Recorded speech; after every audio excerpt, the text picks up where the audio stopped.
وقت آئے جب حضرت عبداللہ ابن مسعود سخت بیمار تھے اور موت و حیات کی کشمکش میں تھے، تو انہوں نے ان کا حال پوچھا۔ جب واپس پلٹنے لگے تو اشرفیوں کی 2 تھیلیاں حضرت عثمان غنی نے حضرت عبداللہ ابن مسعود کو دی۔ تو حضرت عثمان کو تھیلیاں دیتے ہوئے دیکھ کر کے حضرت عبداللہ ابن مسعود صحابی رضی اللہ تعالیٰ عنہ نے کہا یہ کیا ہے؟ کہا یہ جو ہے ضروریات پوری کر لینا۔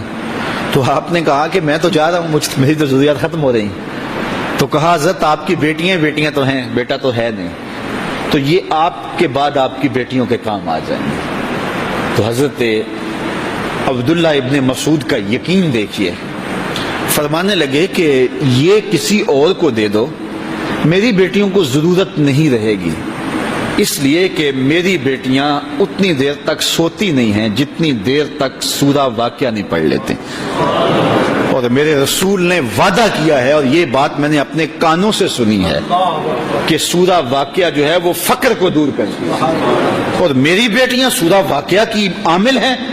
تو کہا کہ یہ پریشانی مجھے تو نہیں ہونی چاہیے کہ میرے بعد میری بیٹیوں کو رزق کہاں سے ملے گا جب ان کے پاس سورہ واقعہ موجود ہے۔ کہا یہ اٹھا لو اور جا کے اس کو دو جس کے پاس سورہ واقعہ نہیں ہے۔ تو روز سورہ واقعہ پڑھو، روز سورہ واقعہ پڑھو، تو دیکھنا رزق کے دروازے کیسے کھلتے ہیں۔ میں جب بھی گیا ہوں، اور اب بھی، کیونکہ میرے تو اتنے اخراجات نہیں، سادہ سی زندگی ہے، لیکن جامعہ کے حوالے سے ایک مسئلہ ہے، تو جب کبھی ایسا ہوتا ہے تو میں بچوں کو بٹھا کہتا ہوں سورہ واقعہ پڑھو، اور خود سورہ واقعہ پھر معمول بنا لیتا ہوں، تو پھر اللہ ایسی جانب سے رزق دے دیتا ہے کہ پتہ بھی نہیں ہوتا۔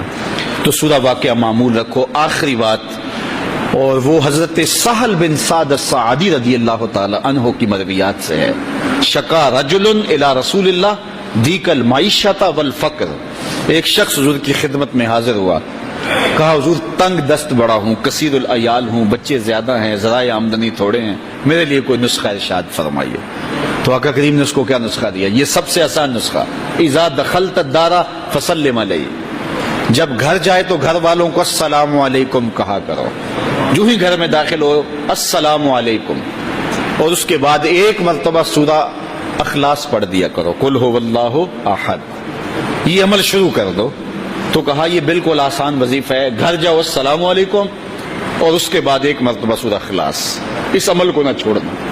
بلکہ فرمایا کبھی ایسا ہو تو گھر جائے تو گھر میں کوئی بھی موجود نہ ہو، تو کہا عمل کو پھر بھی نہیں چھوڑنا۔ فسلم علیہ، کہا تو مجھے سلام کہہ دینا، وہ اپنے نام لیواؤں کو تنہا چھوڑتے کب ہیں، جہاں ہم دم نہ ہو کوئی وہاں سرکار ہوتے۔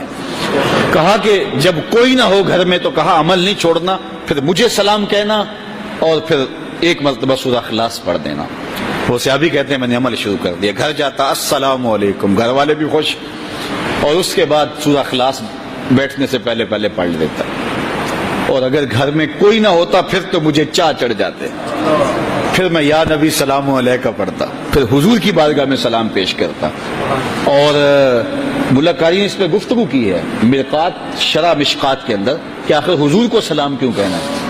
انہوں نے جو لفظ کہے ہیں لفظ سنیے، وہ کہتے ہیں لِأَنَّا رُوحَهُ علیہ السلام موجود فی بیوت المسلمین، اس لیے کہ آقا کی روح مومنوں کے گھروں کے اندر فیض بانٹ رہی ہوتی۔ تو کہا پھر مجھے سلام کہہ دینا، وہ کہتے ہیں میں جاتا اور حضور کو سلام کہہ دیتا، اور اس کے بعد سورہ اخلاص پڑھ دیتا۔ پھر ہوا کیا؟ اللہ اکبر، ہمارے استاد کہتے تھے اگر کسی کے اندر حسد ہوگا تو وہ یہ عمل نہیں کر سکتا، حسد نہیں ہے تو وہ عمل شروع آج ہی کر دے۔ وہ کہتے ہیں حتی افاد اللہ جیرانہ، اس عمل کی برکت سے میں نے تو امیر ہونا ہی ہونا تھا، میرے ہمسائے بھی امیر ہو گئے۔